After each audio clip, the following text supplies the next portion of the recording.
भाजप नेते प्रवीण माने आपल्याबरोबर आहेत. भैया काय सांगाल, राष्ट्रवादी विरुद्ध भाजप अशी लढत होताना पाहायला मिळते इंदापूरमध्ये. इंदापूर तालुक्यामध्ये हो घातलेला जिल्हा परिषद व पंचायत समितीच्या येणाऱ्या 5 तारखेला मतदान आहे. आणि भारतीय जनता पार्टीने एक सक्षम कार्यकर्त्यांना न्याय देणारा पॅनल हे सर्व लोकांना या पॅनलमध्ये स्थान दिलेले आहे. आणि सगळी शेतकरीची मुलं व इंदापूर तालुक्यातले तरुण या सगळ्यांचा संगम करून सुरेख असा पॅनल जनतेला या ठिकाणी दिलेला आहे. आणि मला खात्री आहे येणाऱ्या 5 तारखेला कमळ चिन्हासमोरील बटन दाबून इंदापूर तालुक्यातली तमाम जनता आमच्या भारतीय जनता पार्टीच्या पॅनलला बहुमताने विजय करेल. दोन राष्ट्रवादी एकत्र झाल्यात, भरणे आणि हर्षवर्धन पाटील एकत्र आलेत.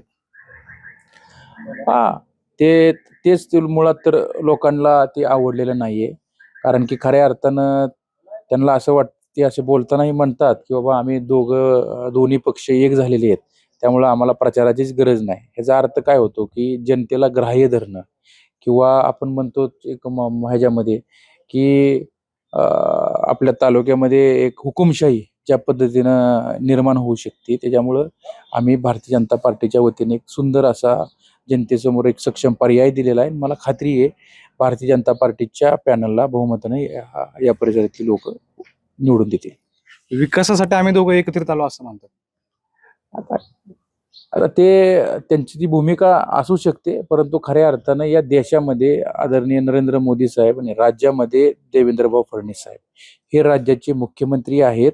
आणि आज काय महाराष्ट्रामध्ये जी प्रगतीमध्ये आहे त्याचं एकमेव कारण फक्त की भारतीय जनता पार्टीचं सरकारवरती असल्यामुळं विकास कामं किंवा महाराष्ट्र नंबर 1 मध्ये जाण्यामध्ये ही स्थान निर्माण झालेलं आहे. आणि देवाभावांच्या आशीर्वादानं आम्ही भारतीय जनता पार्टीचा पॅनल उभा केलेला आहे. मला खात्री आहे जर इथं जनतेनं आम्हाला सगळ्यांना निवडून दिलं भारतीय जनता पार्टीच्या पॅनलला, तर एक चांगल्या पद्धतीने विकासाची कामं आमच्या पार्टीच्या वतीनं करता येतील.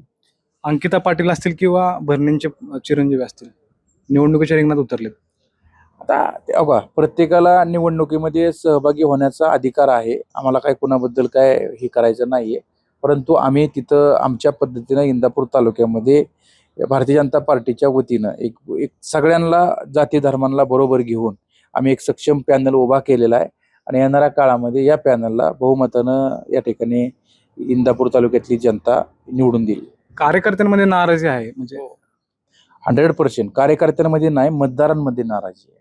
आणि जेव्हा हे मतदार हे इलेक्शन हातामध्ये घेतात ना, तेव्हा आता हे नेते वेगळीकडं आणि मतदार राजा वेगळीकडं असे या ठिकाणी हे इलेक्शन इंदापूर तालुक्याचं उभं राहिलेलं आहे.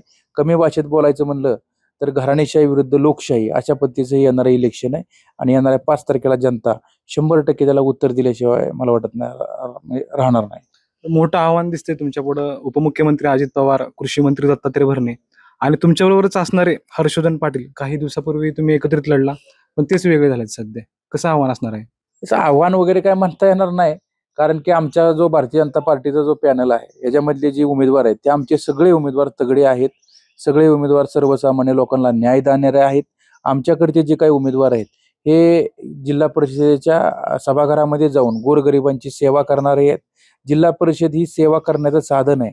त्यामध्ये तुम्हाला सांगतो, दलित वस्ती व अंतर्गतच्या योजना असू द्या, दवाखाना असू द्या, जिल्हा परिषद शाळा असू द्या, अंगणवाडी असू द्या, स्मशानभूमी असू द्या, दफनभूमी असू द्या किंवा वैयक्तिक लाभाच्या योजना असू द्या, या सभागृहात जाऊन ते लोकांच्या सोडवणारे उमेदवार असले पाहिजेत. आणि ते सर्व उमेदवार हे आमच्या भारतीय जनता पार्टीचे उमेदवार आहेत असं मला या ठिकाणी वाटतं. या इंदापूर तालुक्यामध्ये खूप सुप्त लाट भारतीय जनता पार्टीला या ठिकाणी निर्माण झालेली आहे. तुम्ही कुठेही कुठल्याही गावामध्ये जावा, फक्त लोकांच्या डोक्यामध्ये एकच आहे की आता या इंदापूर तालुक्यामध्ये जो काय राजकीय चिखल झालेला आहे, या चिखलावरती कमळ फुलवायची या ठिकाणी काम येणाऱ्या 5 तारखेला ही इंदापूर तालुक्यातली स्वाभिमानी जनता या ठिकाणी करणार आहे. काही दिवसापूर्वीच नगरपालिकेची निवडणूक झाली. हर्षवर्धन पाटील, प्रदीप गारटकर आणि तुम्ही एकत्रित लढला. अशी चर्चा होती की पुन्हा एक कृष्णा भीमा आघाडी करूनच जिल्हा परिषद आणि पंचायत समिती निवडणूक लढवायची. आता हर्षवर्धन पाटील तिकडे गेले, नेमकं काय कारण आहे, काय वाटतं?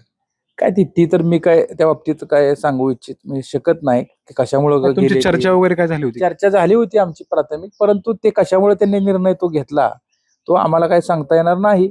परंतु भारतीय जनता पार्टी देशामध्ये 1 नंबरचा पक्ष आहे, आमच्या राज्यामध्ये 1 नंबरचा पक्ष आहे. आणि मला खात्री आहे की इंदापूर तालुक्यासह पुणे जिल्हा परिषदेवरती सुद्धा भारतीय जनता पार्टीचा झेंडा यावेळेस फडकल्याशिवाय राहणार नाही. चर्चा काय झाली होती नेमकी?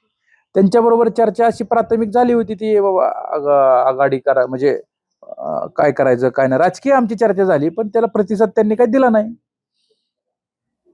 अजित पवारांची सभा बारामतीत झाली, म्हणजे नारळ फुटला प्रचाराचा. त्यात अजित पवारांनी एक विधान केलं की प्रवीण मानेंना मी मोठं केलं, सभापती केलं. हो, अर्थात आदरणीय अजित दादा यांनीच मला या ठिकाणी सभापती केलं, ही वस्तुस्थिती खरी आहे, त्यात काय नाकारायचे कारण नाही. आणि मी त्यांचा कार्यकर्ता होतो, त्यांनी मला चांगल्या पद्धतीने सहकार्य या ठिकाणी केलेलं आहे. आणि आज मी भारतीय जनता पार्टीचा राज्याचे लोकप्रिय मुख्यमंत्री आदरणीय देवेंद्र भाऊ फडणवीस साहेब यांचा मी कार्यकर्ता आहे. विजयाची किती खात्री वाटते? 100% मला 100% खात्री आहे. तुम्ही रेकॉर्ड करून ठेवा, येणाऱ्या 7 तारखेला इंदापूर तालुक्यामध्ये ही लढाई जी आहे ही तुम्हाला सांगतो घराणेशाही विरुद्ध लोकशाही निर्माण या ठिकाणी झालेली आहे. त्यामुळं भारतीय जनता पार्टीचे सर्वच्या सर्व उमेदवार 24च्या 24 उमेदवार बहुमतानं विजयी होतील ही मला खात्री आहे. नगरपालिकेला तुम्ही असंच म्हटलं होतं. हो, झालंच ना. तशी काय नगरपालिकेची भूमिका बी हीच होती. किती मताचा फरक पडला? 50 मताचा आम्हाला फरक पडला. आणि हा विजय नाहीये. इंदापूर शहरामध्ये सुद्धा बोगस मतदान या ठिकाणी लावलं होतं. सगळ्यांना विचारा तुम्ही काय परिस्थिती. मी म्हणतोय नाही, टेक्निकली विजय जरी त्यांचा असला तरी आमचा जो विजय, खरा विजय जो तो आमचाच होता.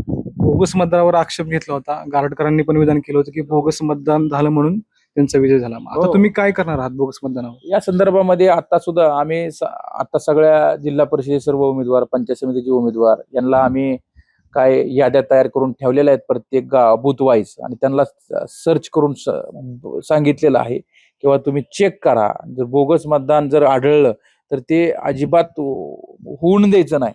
अशा पद्धतीची आम्ही त्यांना, आणि आम्ही कार्यकर्ते म्हणून ते काम करणार आहे.